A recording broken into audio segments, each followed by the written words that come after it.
नमस्कार दोस्तों, आज की कहानी में आपका स्वागत है।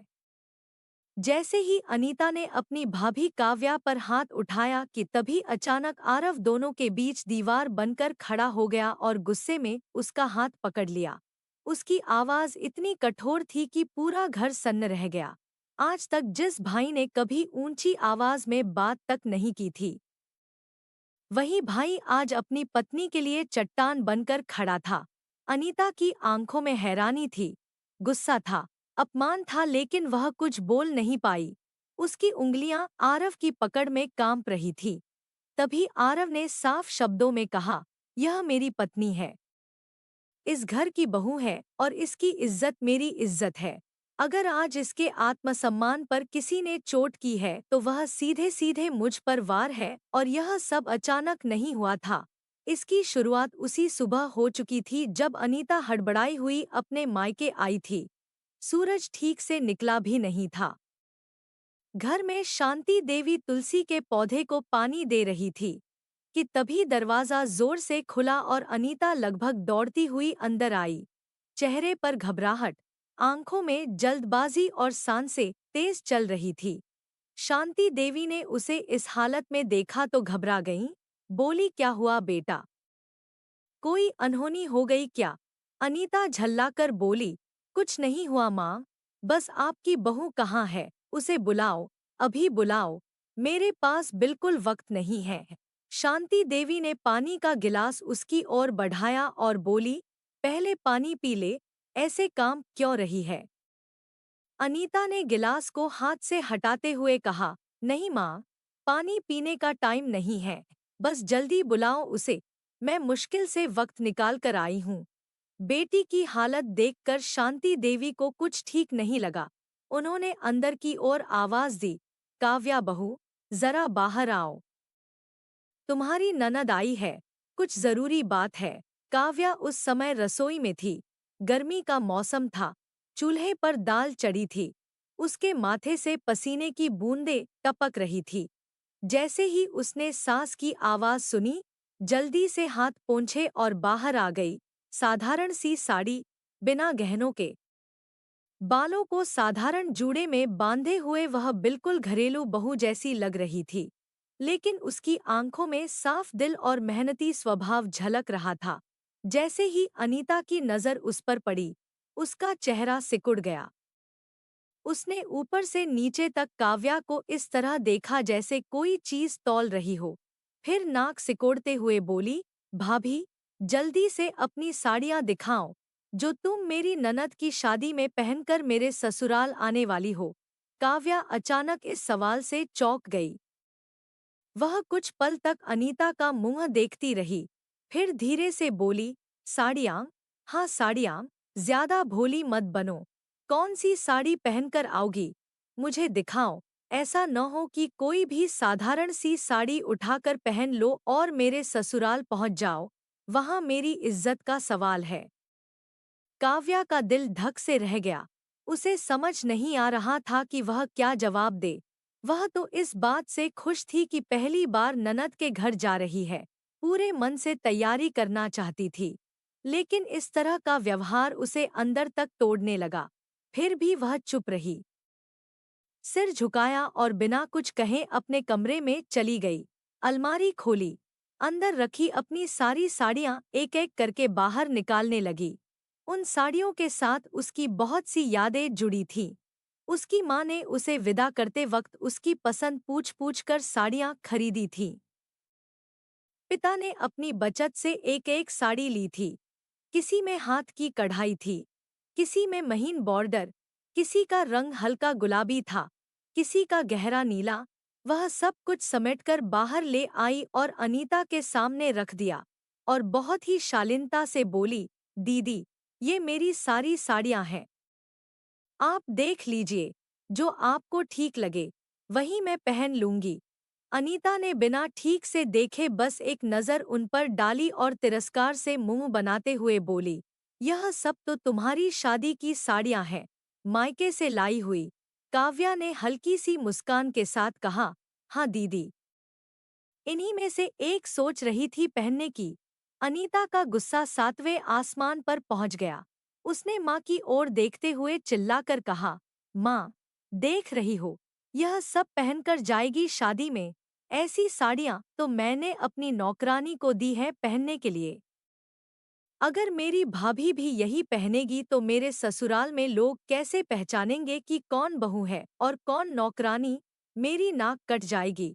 यह सब बिल्कुल नहीं चलेगा।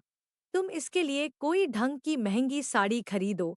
शांति देवी को बेटी का यह व्यवहार बहुत चुभा, लेकिन वह स्थिति को संभालने की कोशिश कर रही थी। उन्होंने शांति से कहा, बेटा, इतनी जल्दी नई साड़ी लाना मुश्किल है। एक दिन की ही बात है। किराए की साड़ी मंगवा देंगे, कोई बहुत महंगी वाली। सब ठीक हो जाएगा। अनीता ने ताने के साथ कहा, हाँ वही ठीक रहेगा, क्योंकि इसकी औकात नहीं है ऐसी साड़ियाँ खरीदने की। मायके वाले क्या ही देंगे। कहते हुए उसने काव्या की 2 साड़ियाँ उठाईं और इस तरह हवा में उछालकर जमीन पर फेंक दिया जैसे वे कोई बेकार कपड़ा हो। काव्या का दिल जैसे वहीं टूट गया। अब तक वह सब कुछ सह रही थी, चुपचाप, बिना जवाब दिए, लेकिन यह अपमान उसकी सहनशक्ति से बाहर था। उसकी आंखों में आंसू भर आए, होंठ कांपने लगे, लेकिन उसने खुद को संभाला और झुकी हुई आवाज में नहीं बल्कि मजबूती के साथ बोली, दीदी, यह आपने क्या किया? आपकी नज़र में इन साड़ियों की कोई कीमत नहीं होगी, लेकिन ये मेरे मम्मी पापा ने अपने खून पसीने की कमाई से मेरे लिए खरीदी है। यह केवल कपड़ा नहीं है, यह उनका प्यार है, उनकी मेहनत है। अनीता और भड़क गई। वह चिल्लाई, माँ देख रही हो, अब यह मुझे सिखाने लगी है। अब इसके मुंह में भी जबान आ गई है। शांति देवी की आंखें भर आईं। वह बेटी और बहू के बीच खड़ी असहाय सी हो गई। उन्होंने कांपती हुई आवाज में कहा, बस हो गया। बहू किराए की साड़ी पहन लेगी। तू चल बेटा, थोड़ा आराम कर ले। अनीता ने गुस्से में कहा, रहने दो माँ, मुझे अब सिर्फ मेरा भाई चाहिए। वही आ जाए शादी में, वही मेरी इज्जत बढ़ाने के लिए काफी है। यह आए या न आए, कोई फर्क नहीं पड़ता। मेरे ससुराल में नौकरों की कमी नहीं है। मुझे किसी की जरूरत नहीं है। काव्या यह सब सुनते सुनते अंदर से पूरी तरह टूट चुकी थी। उसके सीने में जैसे कोई भारी पत्थर रख दिया गया हो। लेकिन उसी क्षण उसे अपने माँ बाप की सीख याद आ गई। उसने झुकी हुई आंखों से अपनी साड़ियाँ उठाईं। हाथ कांप रहे थे, आंसू चुपचाप गालों पर बह रहे थे, लेकिन आवाज में अब भी आत्मसम्मान की गूंज थी। उसने कहा, दीदी, मैं अब तक चुप रही क्योंकि मेरे माँ बाप ने मुझे सिखाया है कि ससुराल में सब्र रखना चाहिए। लेकिन उन्होंने यह भी सिखाया है कि आत्मसम्मान से बड़ा कुछ नहीं होता। आपने मेरे मायके के दिए सामान को जिस तरह से फेंका, वह केवल मेरे कपड़ों का नहीं बल्कि मेरे माँ बाप का अपमान है, और यह मैं सहन नहीं कर सकती। ये साड़ियाँ सिर्फ कपड़ा नहीं हैं, ये मेरे माँ बाप की मेहनत, उनका सपना और उनका आशीर्वाद है। इन्हें कोई किराए की महंगी साड़ी नहीं बदल सकती। अनीता बौखला उठी। उसका चेहरा लाल हो गया। उसने गुस्से में हाथ उठाया और काव्या की ओर लपकी। तभी अचानक दरवाजे पर खड़ा आरव सब देख चुका था। उसने बिजली की तरह आगे बढ़कर अनीता का हाथ पकड़ लिया। उसकी पकड़ में इतनी ताकत थी कि अनीता वहीं रुक गई। आरव की आंखें लाल थीं। आवाज गूंज रही थी, बस अनीता, बहुत हो गया। मेरी पत्नी पर हाथ उठाने की हिम्मत कैसे हुई तुम्हें? यह मेरी पत्नी है, कोई गैर नहीं। इस घर की बहू है और इसकी इज्जत की जिम्मेदारी मेरी है। अगर इस घर में मेरी पत्नी को सम्मान नहीं मिलेगा तो मैं भी इस घर में कभी कदम नहीं रखूंगा। तुम्हें क्या लगता है कि तुम इसे जलील करोगी और मैं चुपचाप खड़ा रहूंगा? तुम इसकी बेइज्जती करके मुझसे उम्मीद रखती हो कि मैं तुम्हारे ससुराल आऊं और तुम्हारी शान बढ़ाऊं, तो यह तुम्हारी बहुत बड़ी भूल है। जैसी करोगी वैसा ही पाओगी। इन शब्दों में केवल गुस्सा नहीं बल्कि एक पति की पीड़ा, आक्रोश और प्रेम सब कुछ शामिल था। काव्या अवाक रह गई। उसने पहली बार अपने पति को इस रूप में देखा था। जो केवल उसका जीवन साथी नहीं बल्कि उसका रक्षक बन चुका था। आरव ने उसका हाथ थामा, उसका कांपता हुआ हाथ अपने हाथ में लेकर उसे कमरे की ओर ले गया। काव्या के कदम भारी थे, आंखों से आंसू लगातार बह रहे थे, लेकिन अब उन आंसुओं में अकेलेपन की पीड़ा नहीं बल्कि सुकून का भाव भी था। उधर अनीता पत्थर की तरह खड़ी रह गई, उसका घमंड चूर चूर हो चुका था। उसकी माँ शांति देवी भी चुप थीं। उन्हें आज पहली बार एहसास हुआ था कि बेटी को सच में जवाब मिलना कितना जरूरी था। अनीता बिना कुछ बोले भारी कदमों से अपने ससुराल चली गई। अगले दिन उसकी ननद की शादी थी। ससुराल में चहल पहल थी, रिश्तेदार आ रहे थे, बैंड बाजा बज रहा था।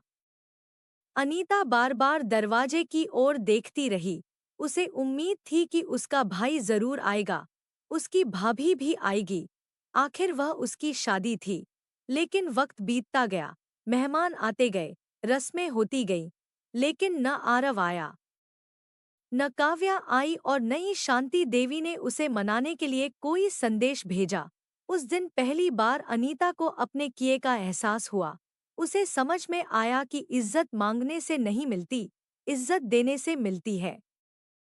और उसी दिन काव्या ने भी अपने जीवन का सबसे बड़ा सच सीख लिया था कि जब पति साथ खड़ा हो तो दुनिया की सबसे बड़ी ताकत मिल जाती है। धन्यवाद।